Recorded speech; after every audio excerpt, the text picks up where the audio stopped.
The year is 1998. I wasn't alive yet, but for some reason, 3 very different yet oddly similar feeling sci-fi anime dropped all in the same year. Trigun, an amazing anime about a goofy gun-toting pacifist with a tragic and mysterious past. Of course, an instant classic. Cowboy Bebop, an anime about 4 sad people in space with a dog who collect bounties. An anime so impactful on pop culture that anything I can say about it will probably be an understatement. And then the third anime in this little unofficial vibes-based trilogy, Outlaw Star. An anime about pirates, outlaws, treasure hunting, androids, aliens, Chinese philosophy, and ships that can just grab each other with arms. And of course, straight up magic. And even with everything included, according to most people, this was the weakest anime among them. No one says it's bad by any means, but such a unique series like Outlaw Star, for some reason, only gets a, yeah, I remember watching that on Toonami, that was pretty cool, from people, unlike its contemporaries who are showered in unending praise and etched into the cultural zeitgeist till the end of time. Now, Trigun and Cowboy Bebop deserve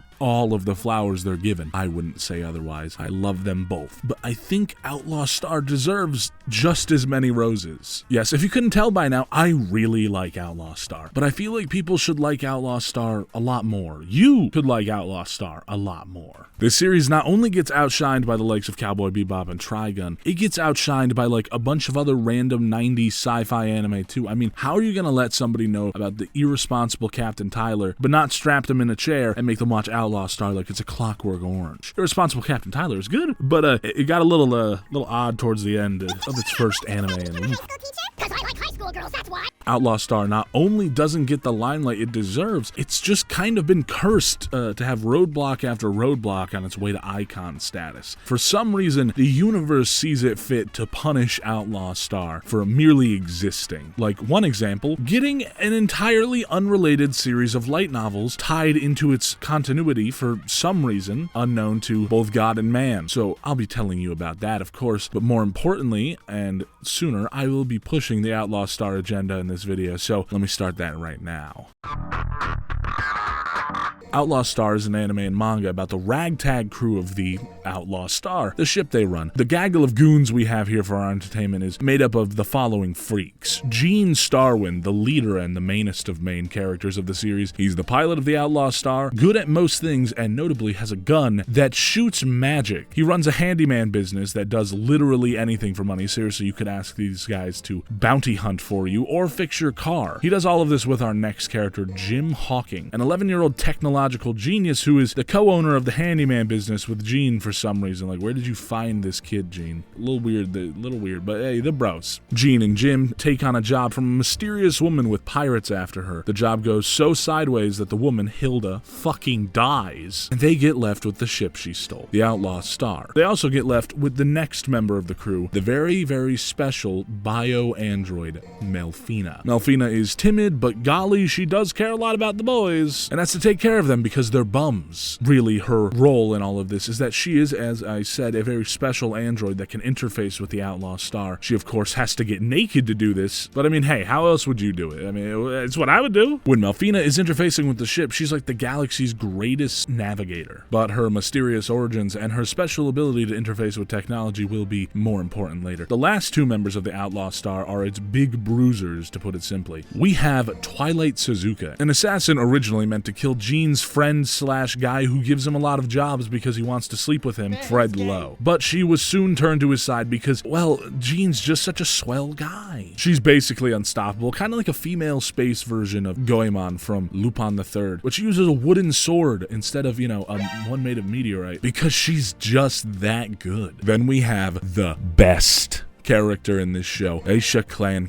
an alien cat lady. She was originally a member of the mighty Katarl Empire, an empire of alien cat people who are just really big jerks, basically. Too bad she sucked at her job so much she got demoted and basically abandoned by the military, originally an enemy of Gene Starwind, and of course, Jim. She eventually joins them after realizing her beef with them is almost entirely one-sided, and they were just mostly annoyed by her. She's loud, brash, insanely egotistical, but she funny as hell though when you get to know her. She has super strength and super reflexes, and of course can turn into a big ass cat. Oh yeah, there's also the ship's AI. He's there. I mean, like, sure, I like him, but he's not really that much of an important character. He has a few funny jokes, is what he looks like. He's a swell enough guy, too. The story of Outlaw Star is sort of semi-episodic, where it slowly builds and builds and builds and builds the story in the background, but a lot of the A-plot, so to speak, is, you know, only there for the episode. The main goal of the Outlaw Star crew, and of course all of the villains and all that, is to find the legendary location of the Galactic Ley Line. A mysterious place most assume isn't real, but adventurers, pirates, and outlaws all want a piece of it, and whatever treasure might lie within the mysterious place. At the end of the series, the heroes and villains meet up at the Galactic Ley Line. The competing factions find out the Ley Line is actually a giant library of all the knowledge in the universe, left behind by an alien race so old it no longer exists, and of course so advanced that the Ley Line is like a place outside of normal reality where things are weird and abstract. You know, the whole any technology sufficiently advanced enough will appear to be magic to others. But in this case, it's probably also magic, little of both. The AI of the Ley Line can grant whoever reaches it a wish, and we find out Melfina can interface with the Ley Line too, which is why she was made just to find this place. Melfina and the Outlaw Star were made as a pair specifically to locate the Galactic Ley Line. Of course, the good guys win, and of course, like most adventure stories, they walk away with basically nothing tangible, but with a renewed sense of self and adventure and friendship and all that shit. Now, that's just a vague summary of the story and characters. I'm begging you to actually watch this thing. Everything about it is so unique. Sure, the setting is space with a bunch of, you know, pirates and outlaws and all of that, and we've got a million of those. But like, as an example, the main space pirate force in this are evil Chinese wizards who use Dao magic. The setting of Outlaw Star is like medium fantasy within high sci-fi. Like I said, Jean's gun literally shoots magic, which is why it's called a caster, because, you know, you cast spells. In the old days, wizards used to cast spells normally, but planet's mana reserves eventually start to dry up, so the wizards start concentrating and compacting various spells down into bullets, so they can, you know, conserve and reserve what magic they have. These caster shells do different things depending on what spell is, you know, contained within inside. But by the time we get to Outlaw Star, most wizards in the series are basically just monks with limited power, and caster guns are considered old and outdated, basically only used by gun nerds who like magic. But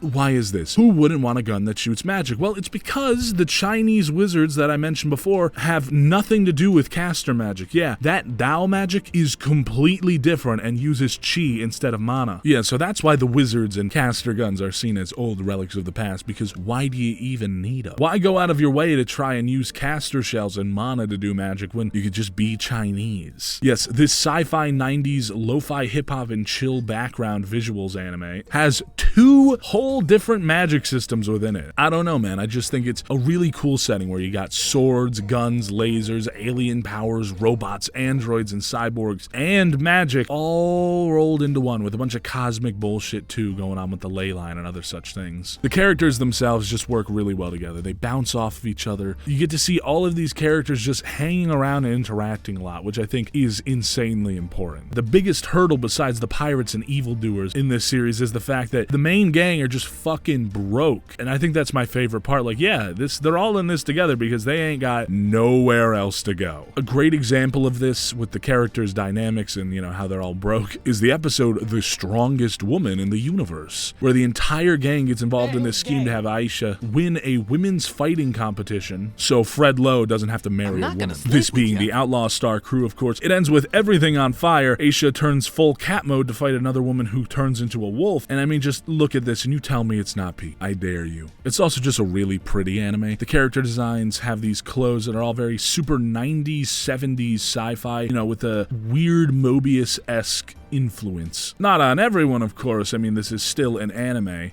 But I mean, like, look at Jean here. He isn't wearing a coat, no. This is more like shoulder pads that have fabric that just dangle down for some reason. Yeah, that's what he's wearing. And I mean, look at these shots for a moment. These places feel so full, so densely packed, and space in this is just portrayed so beautifully. Yeah, maybe it's not realistic, but the feeling of a sort of reverence for space and sci-fi can be felt just by looking at these backdrops. Here, I'm gonna slap a few more. Bang. Boom. Bada bing. It also has a fire theme song that I cannot play here. Go look it up right now. Pause the video. Open up another tab. I'm serious. Do it right now. Pause. Alright, welcome back. Was the theme song not fire? Look at Gene Starwin did a little Lupin run. Was it not amazing? Now, it's not a perfect anime. Gina Melfina's romance is a bit rushed and a little odd. But hey, irresponsible Captain Tyler is worse. And Suzuka often has a very weirdly long neck. Dragon Age 2 before Dragon Age 2 OVE. But overall, shit's just really fun and cool and really unique. So maybe I've hooked you. Maybe you can see just a little glimpse into why I think this series deserves to be way more widely beloved outside of the 31-year-old dudes who go, oh yeah, I remember that, yeah. It deserves far more than to be used for like old retro anime gifs twitteraccount.com. Unfortunately, this peak has only ever been shot in the foot right before its victory lap. And that is going to be our next part. You're about to hear about censorship, mangas randomly ending, origins never being adapted, nothing ever being translated, and again, an entire unrelated series being latched onto Outlaw Star randomly. So stay tuned.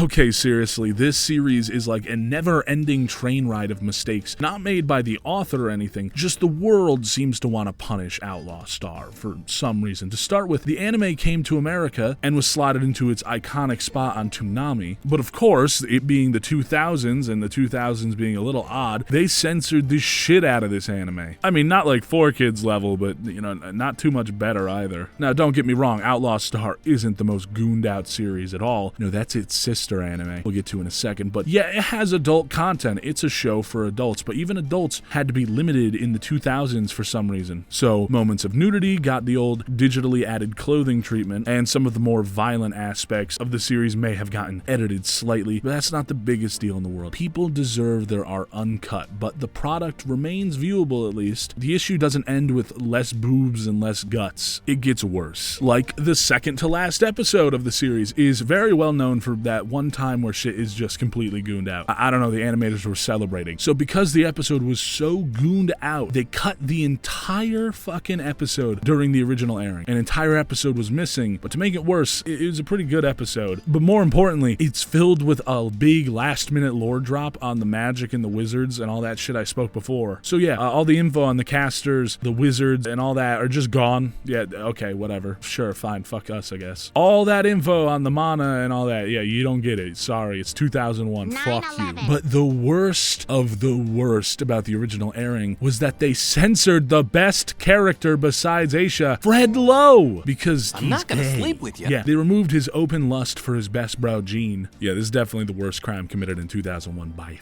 far. People dying was okay, but you know, Fred Lowe being gay is a touch too much for the sensitive minds of 2001. All this censorship wouldn't be fixed for an English release till 2018. Yeah, if you wanted to hear Aisha's immaculate English voice and this clip in the same viewing, you had to wait 17 years. Moving on from censorship, we have the Outlaw Star manga issue. Yeah, even from the get-go, this shit is messed up. For one, Outlaw Star is a sequel. Yeah, if you ever watched Outlaw Star, you may have heard this in passing, but it's a sequel, well, a very, very, very, very distant sequel, a la Dishonored and Deathloop, but with even more time, to a manga called Future Retro Hero Story, or just Hero Space Story. I mean, look, it was in the Outlaw Star logo the whole time, I bet you never even noticed. It's a really weird manga, that's the best way I can describe it. It's pretty goofy. It's about some kid who feels like kind of just a tiny Gene Starwin, whose grandfather was a Flash Gordon-esque kind of character who died a long time ago. Supposedly, his grandpa's archenemy comes back for revenge, but then it turns out that actually it was just his grandpa in disguise because he wanted to see if his grandson was good enough to inherit his spaceship and his magic gun. It's extremely goofy, and it mostly comprises of a bunch of random hijinks that happen while our hero attempts to go to space once and for all instead of flying into it then flying back out of it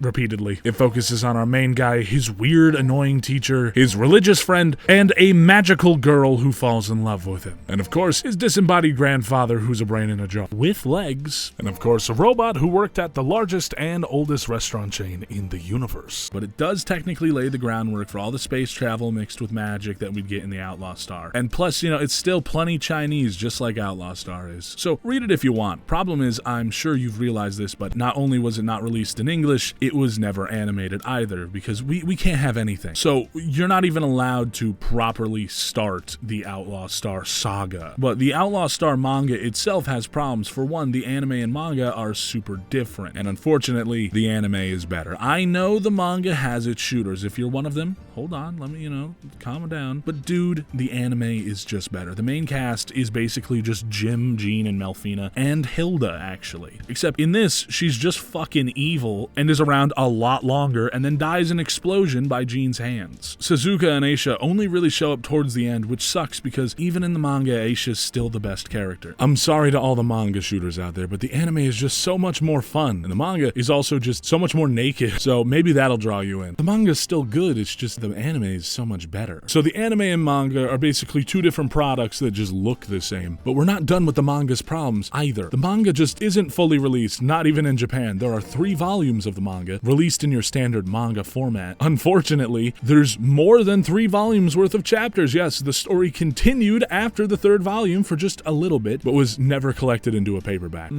Yep, even if you import these manga, like I did, of course, it was just never finished. Oh, and of course you have to import them because they were never released in English too, so you're still screwed no matter what. But hold on, that's not all. Listen, this makes sense. It was like 4 extra chapters. That's not enough to be collected into a tankobon. But, well, the issue of that would have been solved if it just didn't end for some reason. See, the anime did pretty well enough to justify more manga, and because of that, more anime. But that just didn't happen, despite an image and the name of the next set of chapters being released. Yeah, the manga was going to keep going, so you could have had enough to collect into another volume, and, we wouldn't have a few extra chapters floating around for no reason. That just didn't happen, though, for no reason in particular. Thanks, wow. They announced more, and it just never happened.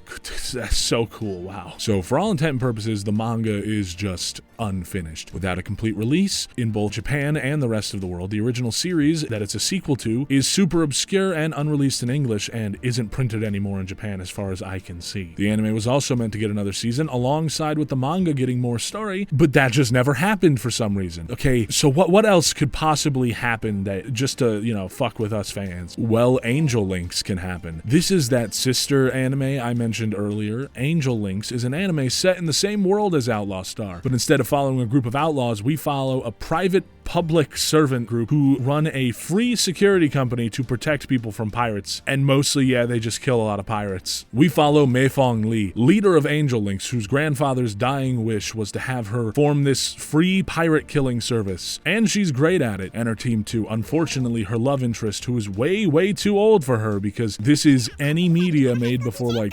2015, turns out to be her grandfather's former partner from when both of them were pirates. Whoa. Who betrayed him when he wanted to go straight. That he actually killed Mei Fong Lee when she was a kid as revenge, and then went into hiding. So her grandfather used his wealth to build a super killer bio android who was programmed to turn into this whenever she finds the man who killed her original version of herself. And that's the Mei Fong we've been following. Her grandfather's dying wish was to start a free pirate hunter group as a means to smoke out his former partner. In the end, she did kill him, but he also tries to save her because he really loves her. This girl who's like 3 times younger than him, and also who he killed when she was a little girl who was a human. Yada yada, all that. She goes on and lives the rest of her days out in the countryside, no longer hunting pirates, which sounds nice and all, but the anime does have a weirdly bittersweet note at the end. See, she was built with a death clock and will die when she turns 17, and she does. Yeah, an oddly sad way to end this series, but I mean, she's like content or whatever. Yeah, she passes away in her little cabin in the countryside on her 17th birthday. The show, in my opinion, is actually pretty good, ignoring all of its anime from the 90s tropes that may have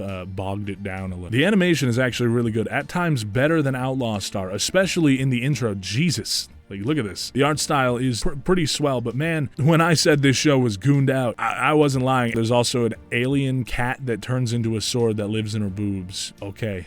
You could watch Outlaw Star and never watch Angel Links, and vice versa. Dow Magic shows up once, grappler ships appear, and Fred Lowe, of all people, makes like a 2-second cameo in episode 1. Interestingly, though, in the Outlaw Star anime, the Outlaw Star crew runs into the Angel Links crew, but we only see 2 of them, and they are oddly wildly different from how they looked and act in Angel Links. But if Angel Links takes place, I don't know, a few years before Outlaw Star, then maybe, you know, this could make sense. But we don't know. So why does this matter? Why am I listing this with the issues? It's more Outlaw Star. Even if Outlaw Star is the better anime, it's more of it. Hey, why not? How is this a problem? Well, that's because Angel Links isn't really supposed to be connected to Outlaw Star at all. As I've, you know, been teasing this entire video, in a move that I have never really seen before or after, Bandai, because of course somehow they were involved, decided to grab a completely unrelated light novel series. This isn't made by the Outlaw Star author. It has nothing to do with it at all. And they just animated it and edited its story just a little bit so it can now exist in the same world as Outlaw Star, and gave them, you know, cameos in the Outlaw Star anime. Yeah, if you read the Angel Links light novels, there's no Outlaw Star elements in it at all. While this works positively for Outlaw Star fans because, hey, more content, all 20 Angel Links light novel fans are out here just getting jack and shit.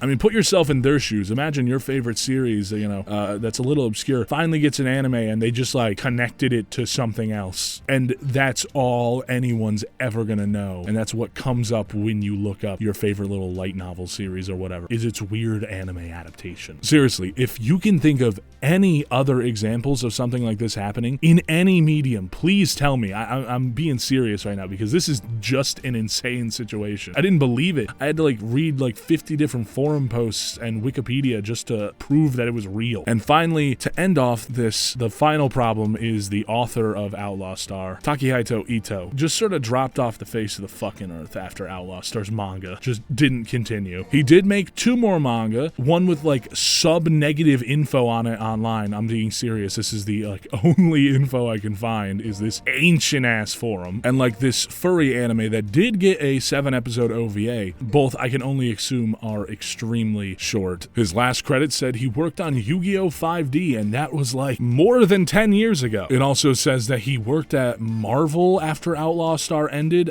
He's so elusive. All I have is just this note that says it at the bottom of Wikipedia. I don't know, man. Point is, I just think we're not gonna get any more Outlaw Star out of this dude, which sucks because the stuff he makes is so uniquely great. The saddest and most annoying part about all of this is that both the anime and manga left so much that you could do in this setting. The universe is so fleshed out for the small time we get to live in it. Cowboy Bebop's setting is really cool, but it's about the characters far, far more than it is the world. Trigun's story and setting revolve entirely around the main character. Both series are amazing, but Outlaw Star's setting doesn't even need these guys. Like, the universe is so large and interesting with its cross of sci-fi and fantasy, empires and pirates and everything really, that it's just a genuine shame that it's been kind of abandoned. There is so much that could be done with it, and still so much that could be done with the cast. Hell, Gene got a redesign right at the end, and then nothing happens with that. Unlike Angel Links, which has a very, you know, cut and dry story, main character's dead and gone, move on. Outlaw Star's anime just sort of ends with like, and there will be more adventures to be had in the next episode of Outlaw Star, but that just doesn't happen. Like, it feels like, oh boy, we're about to start on the next big arc that never comes. So yeah, pretty great manga, an amazing anime, an amazing setting with amazing art that's been pummeled by the world for seemingly no reason, random hurdle after random hurdle slamming into them, but hey, you can buy the 2018 version on disc, so that's something. Every other part of Outlaw Star, even Angel Links, is just untranslated, unfinished, unreleased. Basically, the whole moral of this video is that Outlaw Star deserves a lot more than the, hey, I remember watching that on Toonami when I was a teen back in 01. So please, if you've sat through this long, just go watch Outlaw Star, become a fan. Hell, go watch Angel Links too. It's alright. Please, if you're not gonna do it for me, do it for Fred Lowe. Gay icon. With that, this video is done and over. See ya next time. And don't worry, this isn't the last old anime I'm gonna talk about. See ya soon.